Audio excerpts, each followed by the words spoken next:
Donc bonjour à tous, ici c'est Jean-Jean, alias Jean-Jean la bricole, et sur cette chaîne on parle crypto-monnaie et ma spécialité, c'est ce que vous voyez, c'est le minage de crypto-monnaie. Alors le minage de crypto-monnaie, c'est un domaine qui est quand même très spécifique, et sur lequel en fait il faut vraiment être vigilant, il faut suivre un petit peu ce qui se passe, l'actualité, parce que ça évolue très vite, et il y a des évolutions qu'il ne faut pas manquer. Et justement, samedi dernier, j'ai fait un live avec mon confrère Pastey. Pastey, donc, qui est un mineur qui s'occupe de grosses fermes de minage avec des milliers de GPU. Parce que justement, il y avait quelque chose que j'avais un petit peu loupé, c'était les évolutions de minage côté NVIDIA avec l'apparition d'un outil qui s'appelle NVTool et qui permet vraiment d'améliorer l'efficience de son minage. Donc on va voir ça tout de suite ensemble si vous voulez bien. Je vais vous parler plus en détail de NVTool, de ce que j'ai compris suite à notre live. Live que je vous invite bien sûr à aller voir si ça vous intéresse de rentrer encore plus en détail.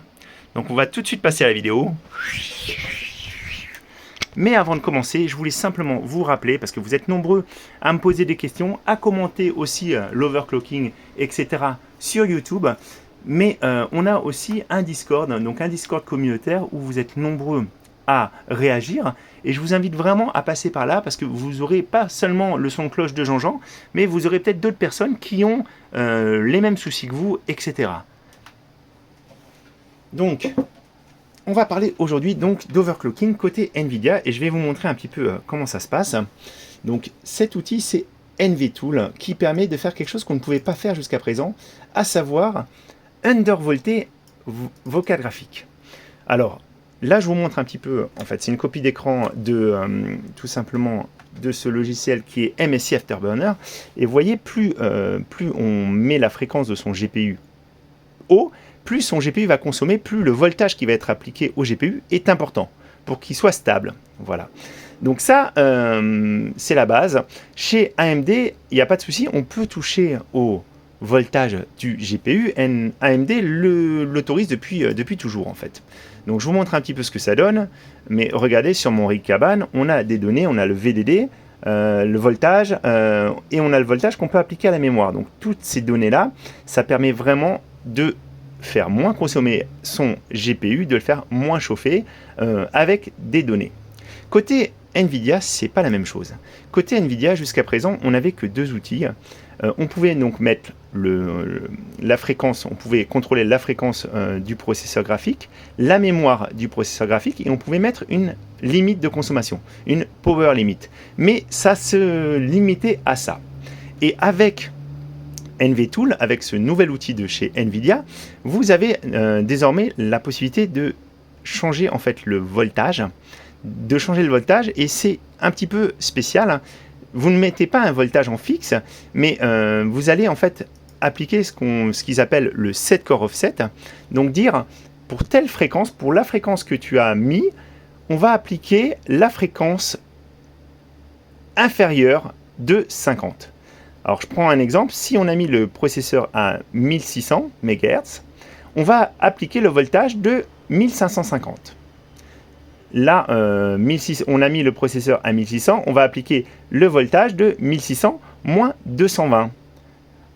Donc, c'est comme ça que fonctionne l'outil chez NVIDIA. Et le NVTool, alors comment est-ce qu'on le lance? On le lance tout simplement, donc il y a deux possibilités. Donc, soit on peut le lancer avec le lanceur de commande. Il faut simplement que vous ayez une version relativement récente de Hive. Donc moi, je vous invite vraiment à faire régulièrement les mises à jour. Ça vous permet d'avoir les nouvelles versions du mineur et aussi d'avoir le NVTool à jour. Donc vous pouvez très bien lancer ici les commandes. Donc la commande qui permet vraiment de baisser le voltage du processeur graphique, c'est NVTool set core offset. Donc vous pouvez très bien vous limiter à ça, mais vous pouvez aussi indiquer la mémoire, la fréquence du processeur et aussi la fréquence de la mémoire. Donc ça vous permet vraiment de paramétrer ça et vous pouvez très bien espacer quand vous avez des cartes différentes pour choisir des voltages et des fréquences mémoire différents. Voilà. Donc là, moi je vais vous montrer sur mon rig. Ce rig aujourd'hui, donc il consomme environ 500 watts, 494 watts et il produit 2,28 GHz de Casspa. Alors, j'ai essayé de lancer la commande. On va lancer cette commande-là. Alors, on va juste un petit peu la modifier parce que ça, c'était un petit peu gourmand. Hop là. Et on va voir ce que ça donne. S'il veut bien inscrire mon 0, voilà, ça sera mieux. Exécuter. Et vous allez voir tout de suite que le rig va augmenter en hash rate, forcément. On va augmenter la fréquence du processeur. Mais vous allez voir, la consommation va rester quasiment identique.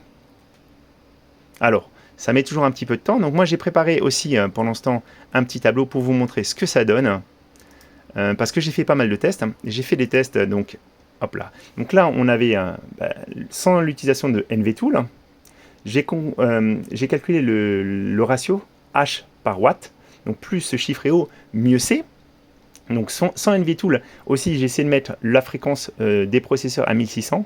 Et ça, je ne vais pas vous le faire, parce que si je le fais, en fait, j'ai mon rig qui plante, parce que tout simplement, il consomme 869 watts, et mes cartes chauffent trop, en fait. Mes cartes chauffent trop, donc le ratio H-watt, en plus, il s'effondre. Et au final, c'est pas du tout rentable, parce que je passe à 3,3 GHz pour 869 watts. Voilà. En plein hiver, ça pourrait marcher, mais je vais vous montrer après, avec NVTool, ce que ça donne. On va simplement revenir pour voir si il a bien pris en charge mes infos. Alors vous voyez, j'ai le H qui augmente, et on va regarder un petit peu la conso. 515 watts. Donc j'ai la conso qui a augmenté très faiblement. Par contre, le hash rate qui est en train d'augmenter. C'est pas fini normalement, il devrait monter encore plus haut. Alors, bien sûr, donc ça c'est la première façon de faire, en lançant directement le NVTool ici. Après, maintenant, la plupart des mineurs, des logiciels de minage, proposent aussi de l'inscrire en dur. Parce que si vous faites de cette façon-là, vous serez obligé de relancer la commande à chaque démarrage. Donc pour ça, c'est très simple, hein. Vous avez les commandes les dernières commandes qui apparaissent dans votre historique. Vous pouvez très bien aussi les noter ailleurs, hein, sur un bloc-notes, et puis les appliquer. Mais ça vous demande cette petite étape supplémentaire. Alors moi, je vais vous montrer aussi avec, par exemple, Gminer, parce qu'on avait testé ça avec Gminer. Alors, c'est dans Casspa, il me semble. Gminer ou LolMiner. Ah non, c'était LolMiner, pardon. J'ai dit des bêtises. Donc là, je vous montre ma feuille de route. C'est la même feuille de route, sauf que dans User Config, on a mis CCClock 1600 pour indiquer au processeur de se mettre à 1600 MHz. Et on a mis le CO2F 220, 200, 220, 220, 220. Alors, c'est exactement le 7 core offset. Voilà, c'est le 7 core offset. L'équivalent du 7 core offset, ça s'appelle différemment parce que c'est dans le logiciel de minage et que le logiciel de minage, il l'appelle comme il a envie. Hein. Et vous voyez, pour le deuxième GPU, je l'ai un peu moins overclocké, je l'ai un peu moins undervolté parce qu'à moins 220, il plantait. Voilà. Et là, la mémoire à 810 pour avoir la mémoire la plus faible parce qu'on est sur du Casspa et que le Casspa n'est pas mémoire intensif mais bien corps intensif. Donc on va regarder ce que ça donne maintenant au niveau des valeurs. Voilà, je suis à 3,62 GHz et la conso, on va la regarder, mais normalement elle ne s'est pas envolée, on est à 513 watts. Donc moi j'avais un petit peu noté ça aussi, hein. Donc avec l'utilisation de NVTool, vous voyez, 1600 le corps, là vous avez à peu près mon hash rate, hein. Et là j'étais à 507, bon j'ai mis 515, on va mettre 515, voilà. Donc le ratio a augmenté, donc vraiment utiliser NVTool permet de gagner en efficience, et en ce moment l'efficience c'est vraiment la clé, hein. Alors, j'ai fait d'autres tests, j'ai augmenté aussi les données en mettant le corps à 1700. Vous voyez, la consommation augmente un petit peu et le ratio H par watt baisse. Voilà, signe que c'est moins efficient, voilà, par méga H. Et ensuite, j'ai essayé de me dire, 1700 c'est vraiment beaucoup, 1600 c'est quand même assez haut. Je vais peut-être tenter d'optimiser ça un peu plus et j'ai mis 1500. Et en mettant 1500, j'arrive à obtenir 2,8 GHz pour 447 watts. Donc là, j'ai encore amélioré mon efficience. Voilà. Donc, à vous de voir ce que vous souhaitez. Vous pouvez très bien aller sur 1700 si vous voulez accumuler plus de coins. Mais c'est comme ça, en tout cas, que cet outil fonctionne. Donc, encore une fois, le même core offset, ça permet d'appliquer un voltage qui n'est pas le voltage qu'on aurait à 1600 ou 1700.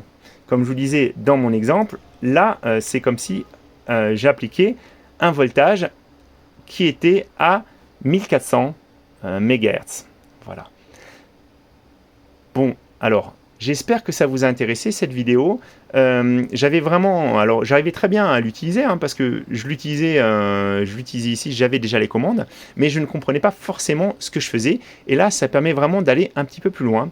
Alors, j'ai fait des tests avec 250. On peut aller, a priori, sur certaines cartes, on peut aller jusqu'à 300. Donc, appliquer un voltage qui est inférieur de 300. Alors, bien sûr, plus vous allez être bas, plus ça va être compliqué parce qu'en fait, on peut... Voilà, il faut vraiment que vous trouviez le juste équilibre. Moi, sur ces cartes-là, en fait, sur mes séries 3000, je pense qu'en fait, rester à 1400, 1500, 1600 et essayer d'appliquer un voltage 200 à 300 inférieur, c'est vraiment l'idéal. Encore une fois, pour le commun des mortels, ça ne fera pas une grosse différence. Pour quelqu'un qui a des centaines et des centaines de cartes, là vraiment, il faut aller plus loin dans l'optimisation. C'est aussi beaucoup de temps à consacrer, donc à vous de voir le temps que vous avez. Mais là, clairement, sans NVTool, je ne pourrais pas monter mon rig à 1600 parce que j'ai vraiment des consos qui sont trop importantes et une chauffe qui est beaucoup trop forte. Voilà, parce que forcément, quand on augmente la courbe, ça monte très très vite au niveau des valeurs pour grappiller quelques pourcentages en mieux. Donc la conso explose, donc il faut vraiment trouver le sweet spot, comme on appelle ça, qui va vous permettre d'être vraiment efficient. Voilà. Donc n'hésitez pas à aller voir la vidéo parce qu'on a parlé de ça un petit peu en détail. Il a montré plein de choses, Pastey. N'hésitez pas aussi à vous entraider sur cette partie-là. Moi, en tout cas, je suis très heureux que Pastey soit dans la communauté. Il apporte beaucoup à la commu. Et je vous dis à très bientôt, les amis. Bon minage à tous.